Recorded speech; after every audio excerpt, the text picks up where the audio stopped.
সবার আগে ইজারা দেওয়া দরকার বাংলাদেশে আগত বিমানের, অর্থাৎ আন্তর্জাতিক আগত বিমানের যে লাগেজ হ্যান্ডেলিংয়ের ডিপার্টমেন্ট, অর্থাৎ বিমান থেকে লাগেজগুলো নামিয়ে যখন বেল্টে পাঠানো হয়, এই পোর্শনটিতেই বাংলাদেশে বছরের পর বছর এক শ্রেণীর অসাধু কর্মকর্তা কর্মচারীরা মিলে বিভিন্ন লাগেজ কেটে লাগেজের যে মাল সামানা থাকে সেই মাল সামানা নিয়ে যায়, এমনকি মাঝে মধ্যে পুরো লাগেজ পর্যন্ত উধাও করে দেয়।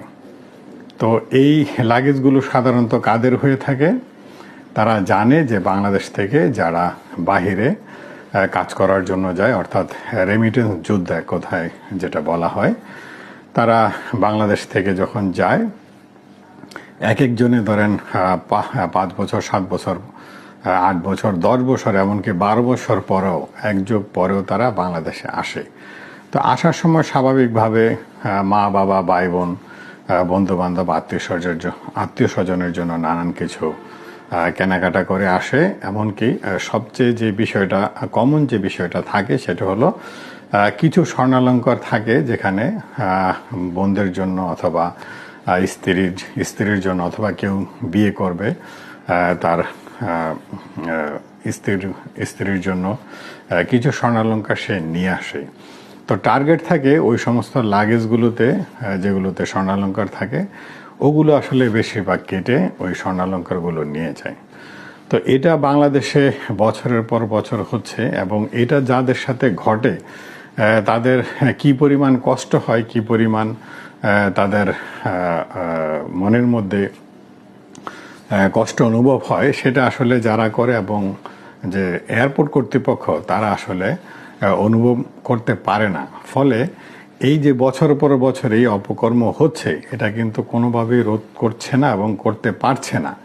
আমরা বিগত বছরগুলোতেও দেখেছি এটা হচ্ছে, এবং বর্তমানেও এটা হচ্ছে, তবে পরিমাণে হয়তো বর্তমানে কম হচ্ছে, কিন্তু এটা হচ্ছে, বন্ধ হচ্ছে না। তো আমার ধারণা, এই যে অসাধু কর্মকর্তা এবং কর্মচারীরা এই যে লাগেজ কেটে মাল সামানা নিয়ে যায় অথবা পুরো লাগেজ গায়েব করে দেয়, এটার সাথে আসলে ঊর্ধ্বতন কর্তৃপক্ষ জড়িত।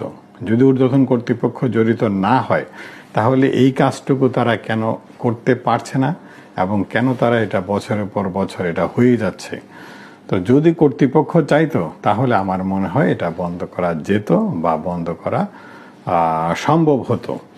তো যে কারণে আমি বলছি যে এই পোর্শনটুকু বিদেশি কোম্পানির কাছে অন্তত ইজারা বা লিজ দেওয়া যায় কি না। বিদেশি কোম্পানি কিন্তু ঠিকই এটাকে বন্ধ করতে পারবে যদি ইজারা নেয়। তো বাস্তবতা হচ্ছে, হয়তো তারা এই সামান্য অংশটুকু ইজারা নেবে না, পুরো এয়ারপোর্ট হয়তো নিবে। তো আমার মনে হয় এই বিদেশিদের স্বার্থে অথবা এই বাংলাদেশি রেমিটেন্স যোদ্ধাদের স্বার্থে এটা খুব সিরিয়াসলি দেখা দরকার এবং এটা করা দরকার।